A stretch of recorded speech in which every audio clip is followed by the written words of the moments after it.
Great. So moving right along, our next speaker is Dr. Shore Gavechi, who will be presenting on how to live with uncertainty, strategies for rare disease Uh, parents. No, no, no. David, Oh, she is not presenting today. We're oh, going I'm to sorry. Mary. I'm sorry, Mary. Wait a Oh, second. I'm What not did I say? offended. Don't worry. I'm sorry.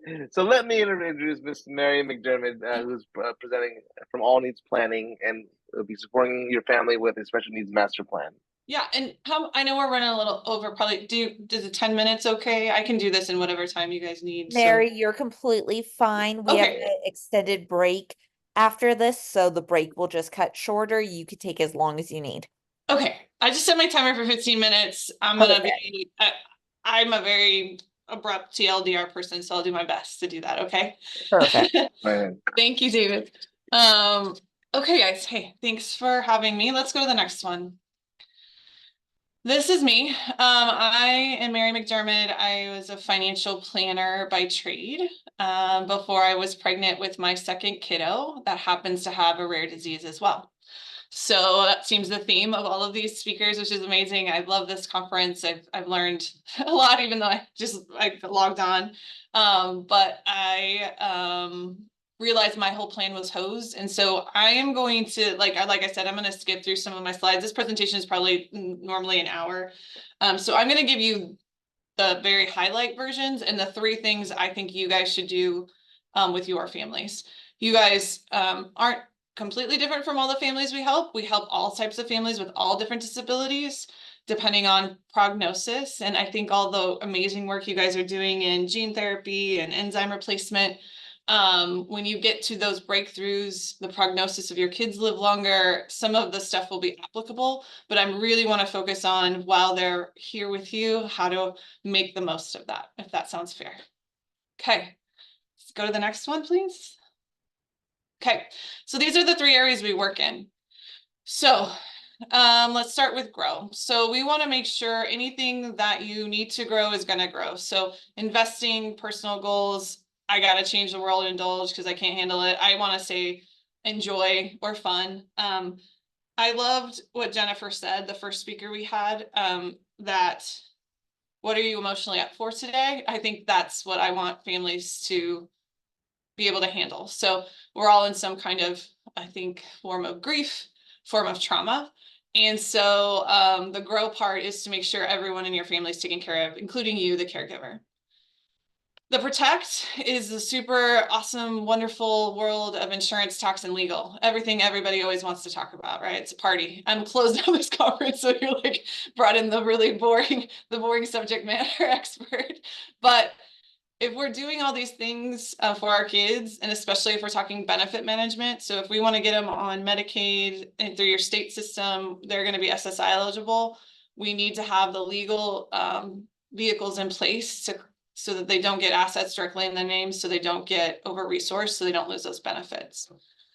That goes to the care section. So care plan is actually a written document so that if something does tragically happen to one of you, someone would be able to pick that up and know the day-to-day ins and outs of what your child does.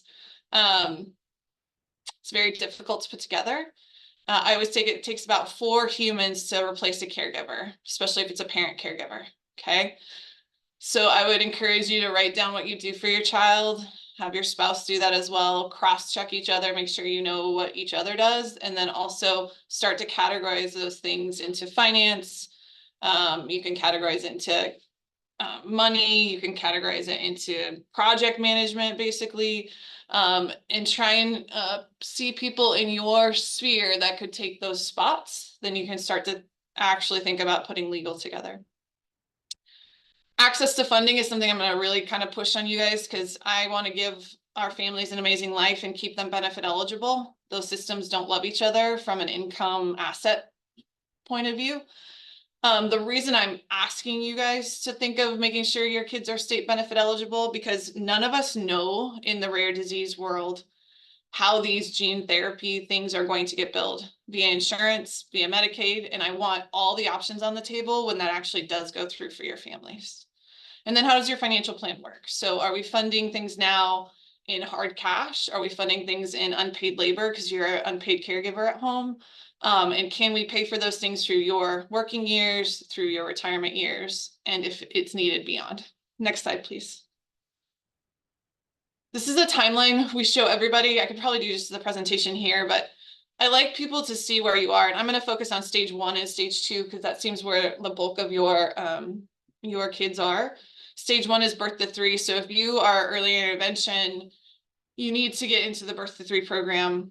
Post 3 is school. And we're talking also state waivers, whatever IEPs you guys need in place for your kids to go to school, and anything in that school age, okay? Transition is at 18. We can in-depth talk about that. I would say a different time just because I don't want to go over for you guys, but the 18 transition stage is where our kids become adults in the eyes of the government. And if you need to be in the room, you would need to get some kind of legal obligation to get that in place. They're also SSI eligible, okay? So the 3 things I guys want you to think about through this whole presentation as I go through the slides is I want you guys to research your state waiver system. Go through the application process. It's going to be a weird checkbox because rare disease isn't one of them. It's usually a neurodivergent gene normality checkbox, right? What that would access for you is Medicaid. It can also access caregiver hours, respite hours, anything to help the caregiver, okay? And the reason I'm pushing your families to do that is because I want to make your quality of life amazing while your kids are around, okay? So, and I want you to have access to medical coverage if these gene therapy things come through and insurance doesn't know how to handle it, especially private insurance, but Medicaid might. And I'm not saying those are exactly what's going to happen, but I want to, like I said, give you all the options. So 1, state waiver. 2, this one's hard for me to say, and this makes me thank Jennifer for all the things she said, but I want you to enjoy your kids. Okay, so my daughter got discharged from the NICU. I had a cardiologist appointment. The first thing the doctor asked me, I was ready for all the medical questions, but he asked me, am I enjoying my baby? And I started crying, and I was not enjoying her because it was so traumatic and everything was so difficult. So first thing I want you to do, check out your medical waiver system. Second thing, enjoy your baby, okay? Third thing I want you to do is get your will and estate done. So David's a lawyer. I'm not a lawyer, but I really want to make sure if something does happen to you or your spouse, if you're married, there are things in place to make sure your child's taken care of, okay? Next slide. All right.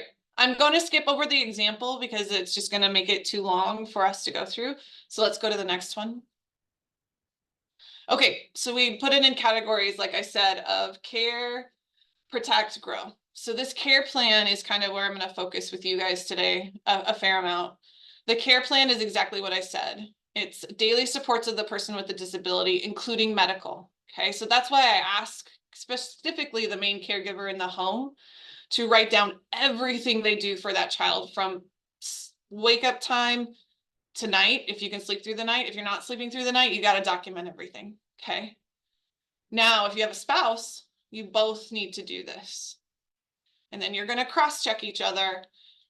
And then we're going to start categorizing what kind of things are in different categories so we can think of other people that can do those.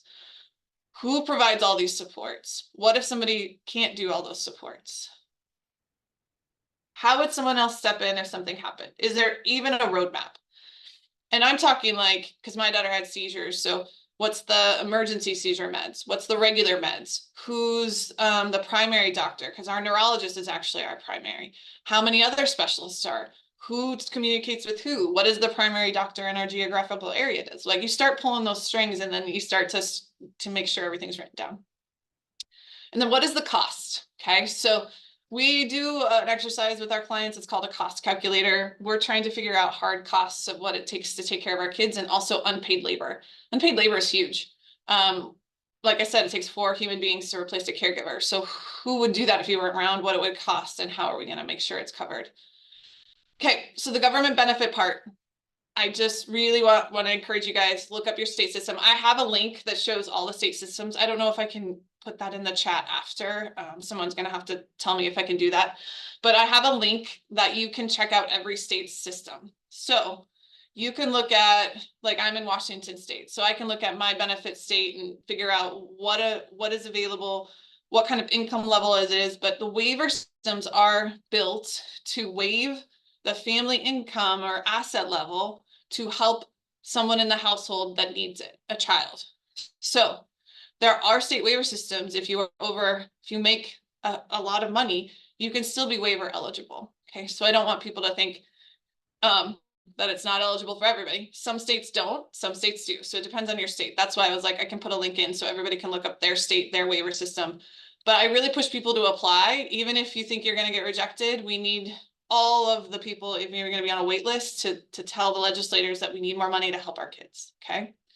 What comes with these waiver systems? Medicaid. That's why I want you guys to be on it. So you have a backup insurance when this stuff goes through. Caregiver hours. So you can have another caregiver come into the house. Some states pay you as a parent caregiver under 18 and over 18. Depends on the state system. And they will allow respite hours. You can't provide your own respite, but someone can come in and actually give you a break, which I don't know any caregiver in this world that doesn't need a break. So I'm gonna push you guys to do that. Nursing supports, post 18, there's housing supports, employment supports, those type of other supports post 18. Okay, the financial plan. So it is different for our families, right? Is it going to be a lot of costs in a short period of time? Is it going to be a lot of costs over a very long period of time? Our specific rare disease, my daughter, unless a seizure accident happens, is expected to live a very long life. So I am planning for funding her through my working years, my retirement years. And when I'm not here, I actually need a large bucket of money to make sure she's taken care of when I'm not around anymore. There are always tax implications. Tax is tax. We try and leverage it as much as we can, but you know, we do tax planning within the law and make sure that we're taking advantage of everything that's out there. Tools available to us. So ABLE account is a question I get all the time. Let's go to the next slide because I think ABLE is on there. Yep. So an ABLE account is the question I get all the time. The two questions that people come to me with is, do I need a special needs trust and do I need an ABLE account? Sometimes both, sometimes one or the other. So they are vehicles that our families have access to. The two vehicles our families have access to that the state and federal benefit systems do not care how much is in there up to a point. Okay. So an ABLE account I kind of use as a, let's call it a checking account, and a special needs trust I would leverage as a savings. An ABLE has, you can't put a ton of money in there every year. It does have a Medicaid payback, which scares a lot of people. But it is really good leverage tool if our kids are working. So if they get enough money into their household that they have to spend down under $2,000, an ABLE account is a great place to shove money. Another thing you can use it for is if your kids get money directly in their name. So grandma writes them a check and it's right to Ruth McDirmid. I need to put that someplace and I don't want to put it in a bank account. Then I can put it into an ABLE and up to $18,000 per year. Okay. Now, a special needs trust you would want to use specifically for any assets you have post. Yeah, we have questions. So it will only take me a couple more minutes to get through, but a special needs trust is an estate planning document you would want to talk to your legal team about, but it is a place where you can put larger assets, that same kind of thing. SSI, federal and state benefits don't see that as an asset. So you will want to have something to collect your assets if something does happen to you in the end. Okay. I'm trying to see if I can just stop there and see if there's questions, but let's go. Can you let's skip through a couple slides. Yep, keep going. Yep, keep going.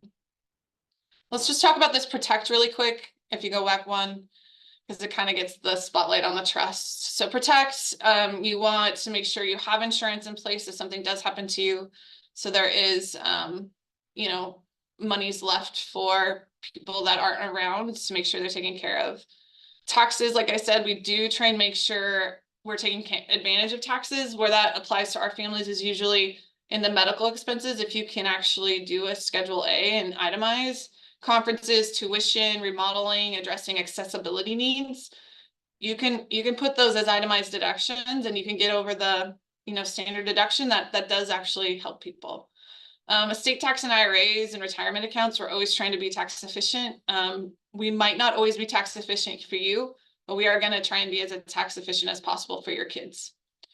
And then legal, this is the luxury part. You got to get your will, your POA, your medical directives for you set up. Face mask on first. If your child does turn 18, you do need decision-making supports, guardianships, those type of things. I mentioned special needs trust, but let's go to the next one just to talk about that real quick, and then I'll be done. Okay, so spotlights on special needs trust. There's different types. First party is used a lot with, let's say if there's any medical malpractice, if anything happened at the hospital with your kiddo, a first party trust is usually created to put those funds in. Also, if you have child support or a military pension with survivorship, settlements, you know, anything like that, they would go into a first party. Most of our families leverage a third party trust in the state documents. It can be funded by anybody but the person. It also can a remainder beneficiary. So if you have other children, then if you don't use that bucket of money for any reason, it can go to other people. And it has to be covered by supplemental needs. Yeah, I think that's a very high level, very down and dirty version of this. But if you want to go to the end, we could skip a bunch of, yeah, let's skip through. Yep. Microboards, skip. Yep. Yeah, let's talk. Yep, go ahead. Yep. So growing, you want to invest smartly. We do want personal growth with you. I am calling the kettle black. I just started self-care. I call it self-love, but you know, I go to the dentist now, take care of my teeth. I'm actually swimming twice a week. I'm doing things that I would have never done as a caregiver, but I actually have to, because I want to be around as long as possible to make sure we're taken care of. And I want to be the healthiest version when I'm around her. Now, it takes discipline, it takes energy, it takes a lot of things, but I have to do that, or the body will keep the score and I won't be a very great caregiver much longer. So that is part of our goals, just to get those things out of you. Sometimes the best example I can give is my husband actually takes my kids to a hotel on Mother's Day, and I get to stay in my house for 24 hours of blissful silence. Now, not everybody thinks that's awesome. Like my friends think I'm kind of crazy sometimes, but I'm like, I think it's great. I get to eat takeout, I watch garbage shows, and I sleep. That's respite to me. That's indulgence. That's a gift to a caregiver, I think. Okay, next slide. Oh, keep going. Yep, keep going. Keep going. This is our team. So I'm Mary, I'm in Spokane, Washington. My two partners, Kristen and Kathy, are in Virginia. So we cover all time zones, and they're both parents as well of kids that have extra things. And so you guys are the only clients we help. We adore helping these families and want to make sure they're taken care of just as much as everybody else at this conference. So that's us. You can skip 2 slides and it'll be the last one. One more. That's us. That's Kristen's email. That's my partner. If you click on that QR code, it actually goes to my calendar, which is so dangerous to give out to everyone. I'm just joking. It goes straight to my calendar. So if you have personal questions that you want to talk about your specific situation, you can click that QR code. It goes to my Calendly link, and we can talk about all the things you need to talk about in that hour with me, if that's something that you really, really, really need in your life. Thank you for having me. I love following you guys. I follow you both, I think, on LinkedIn, and I think the stuff you put out is amazing. So keep doing all the work that you guys are doing.